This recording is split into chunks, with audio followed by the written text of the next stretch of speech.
कि जिस वक्त हाजी घर आए तो घर में दाखिल होने से पहले पहले उससे दुआ करें, क्योंकि जब घर में दाखिल हो जाएगा तो फिर वो अपने दुनियावी मामलात हर चीज़ के अंदर वो मुब्तला हो जाएगा। तो हज अगर उस तरीके से हो जाए जैसा कि इरशाद बारी ताला है और इरशाद मुस्तफ़ा करीम सल्लल्लाहु ताला अलैहि वसल्लम है, तो ये इतनी बड़ी दौलत है कि जिसके बारे में इंसान सोच नहीं सकता। ये चीज़ है कि हज जिंदगी में एक मर्तबा फ़र्ज है, लेकिन वो भी शराइत के साथ। इतना माल हो कि जा आ सके, अच्छे तरीके से कि उसको ज़रूरत है वहाँ पर ख़र्चा कर सके, वापस लौटने तक बाल बच्चों के लिए ख़र्चा हर चीज़ मौजूद हो, तो हज फ़र्ज है। ज़िंदगी में एक मर्तबा जो है माल होने की सूरत में हज जो है ये फ़र्ज है। लेकिन अगर कोई आदमी एक से ज़ायद हज करता है, अगर अल्लाह उसको तौफीक अता फरमाए, तो जितनी मर्तबा भी हज करेगा अल्लाह के फजल और करम से उसके गुनाह कम होंगे, उसकी माफ़ी होगी। क्योंकि हज बैतुल्लाह शरफ़ल्लाहु ताला वो तो अल्लाह का घर है, अल्लाह की रहमतों का हर वक्त वहाँ पर नज़ूल होता है।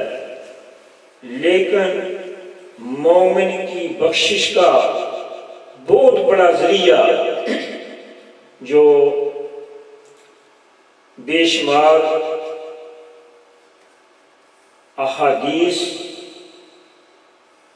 जिनमें किसी किस्म का, जिसको हम कहते हैं डोट नहीं है, मुहद्दिसीन के नज़दीक पुख्ता अहादीस जिनकी असनाद सही असनाद के साथ जो अहादीस मुबारका साबित हैं, नबी करीम सल्लल्लाहु ताला अलैहि वसल्लम का उन मोमिनों के साथ वादा है बख्शिश का जो नबी करीम सल्लल्लाहु ताला अलैहि वसल्लम के दरबार में हाजिरी देते हैं।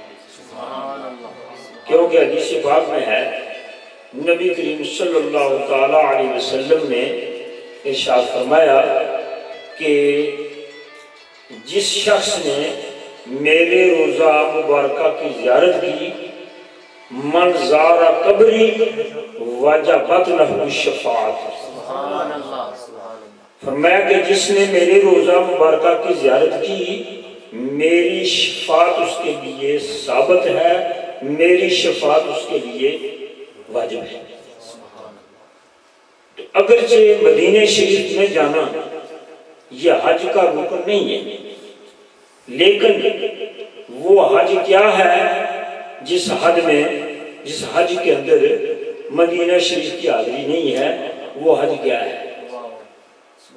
क्योंकि ये तमाम चीज़ें हुजूर के तसद्दुक़ से मिली हैं। हज बैतुल्लाह शरीफ और उसके अंदर जो फ़यूज़ बरक़ात और जो जो चीज़ें उसके अंदर हैं, ये तमाम नबी पाक सल्लल्लाहु ताला अलैहि वसल्लम का वसीला है।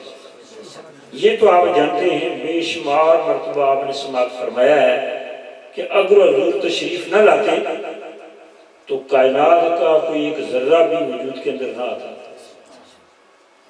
ये खाना काबा बनाने वाले वो शख्सियतें, हज़रत इब्राहीम अलैहिस्सलाम, हज़रत इस्माईल अलैहिस्सलाम, हज़रत माई हाजरा रज़ी अल्लाह ताला अन्हा और आबे ज़मज़म शरीफ, ये तमाम जितने भी कारनामे वाली चीज़ें हैं, ये सब हुजूर का वसीला है। क्योंकि अगर आप तशरीफ न लाते तो कायनात का कोई ज़र्रा भी वजूद में ना आता। बेशुमार मरतबा आपने ये समाअत फरमाया। हज के महीने क्या है? शव्वाल, ज़िलक़ादा और 10 ज़िलहज्जा। हज की 3 किस्में, एक है मुफ़रद बिल हज कि एक आदमी मीकात से पहले पहले सिर्फ हज का वो इहराम बांध लेता है, सिर्फ। अब ये मुहर्रम रहेगा जब तक हज के अरकान पूरे नहीं होते, ये मुहर्रम रहेगा। और इसके लिए जो कुर्बानी मुतमत्ते के लिए है, ये कुर्बानी भी मुफ़रद बिल हज के लिए नहीं है। दूसरा है कारिन, जो आदमी हज उम्रे का इकट्ठा इहराम बांधता है, इसको कहते हैं किरान। बांधने वाला जो है उसको कहते हैं कारिन। तीसरी किस्म हज की है तमत्तु। ये इहराम बांधने वाला जो है इसको कहते हैं मुतमत्ति, नफा उठाने वाला। कारिन जो है, जो हज उम्रे का इकट्ठा इहराम बांधता है एक ही मरतबा, मीकात आने से पहले पहले, खा वो घर से बांध ले, एयरपोर्ट पर बांधे, जहाज के अंदर बांधे, मीकात आने से पहले पहले हाजी खा वो मुफ़रद बिल हज हो या कारिन हो, मुतमत्ति हो, मीकात से पहले इहराम बांधना जरूरी है। अगर किसी आदमी ने मीकात से तजावुज़ की बगैर इहराम के, तो उसको दम देना पड़ेगा, यानी बकरी या कोई लेला कोई चीज दम देना पड़ेगा उसको। कारिन जो है, किरान, उसका तरीका क्या है कि जिस वक्त आदमी इहराम बांधेगा, इहराम का क्या तरीका है, यानी 2 चादरें मर्द के लिए, एक इज़ार और दूसरी ऊपर ओढ़ने वाली चादर, और माओ बहनों के लिए वही कपड़े जो आम इस्तेमाल में पहनती हैं, नेव हों या धुले हुए हों, वही कपड़े। सिर्फ इहराम औरतों का जो है वो चेहरे के अंदर है, चेहरे के ऊपर वो कपड़ा मस करके नहीं डाल सकते। एक तरीका जो फुकाहा ने फरमाया कि अगर कोई माई बहन ऐसी है कि वो पर्दे की आदी है, वो तो पर्दा करती है, फरमाया उसके लिए तरीक़ेकार ये है कि कोई चीज मुंह के सामने रख ले जिसके ऊपर कपड़ा जो है वो ठहर जाए, वो कपड़ा मुंह के साथ ना छुए ना मस करे, पर्दा भी कर सकते। लेकिन इस तरीके से कपड़ा लटकाना कि चेहरे के साथ मस करे, ये किसी माँ बहन के लिए हालत इहराम में भी जायज नहीं। पर्दा जायज है बशर्ते कि वो कपड़ा जो है वो चेहरे से दूर। मर्द जो है उसके लिए और औरतों के लिए और भी कई चीजें मुतफर्रिक है।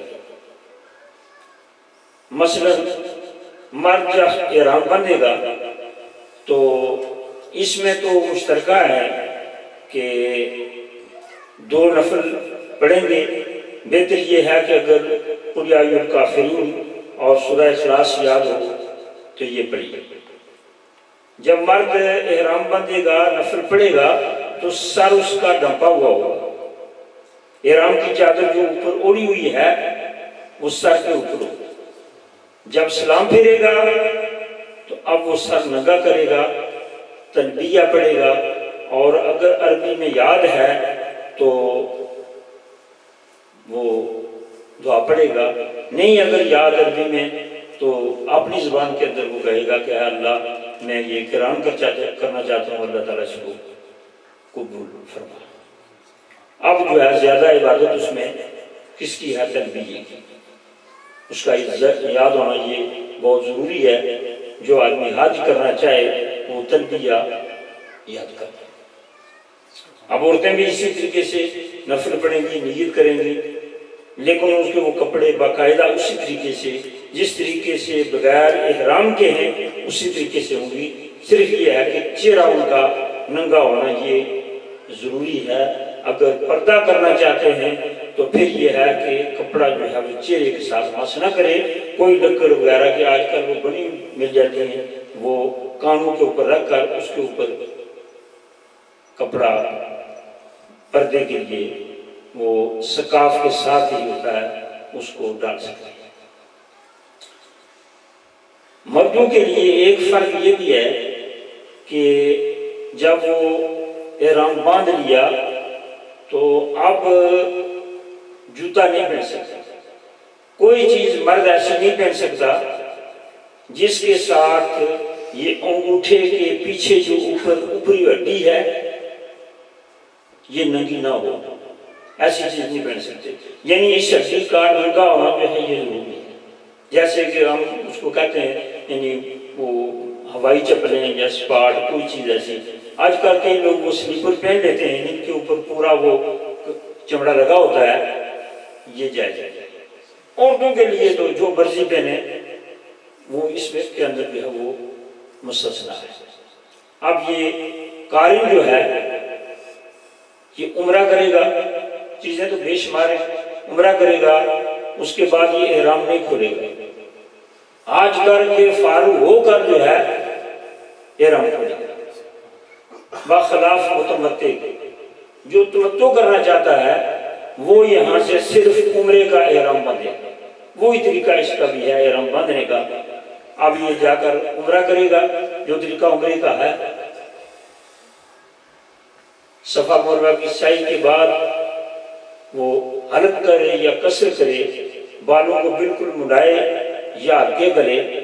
हल्क जो है ये अफजल है, कसर जो है ये जायज है, छोटे करने भी जायज है। लेकिन ये जायज नहीं है कि कोई आदमी ये कहे कि मैंने बड़ी मेहनत के साथ ये सुन्नत रखी है नबी पाक सल्लल्लाहु अलैहि वसल्लम की, तो वो थोड़े से बाल ले ले, ये जायज है।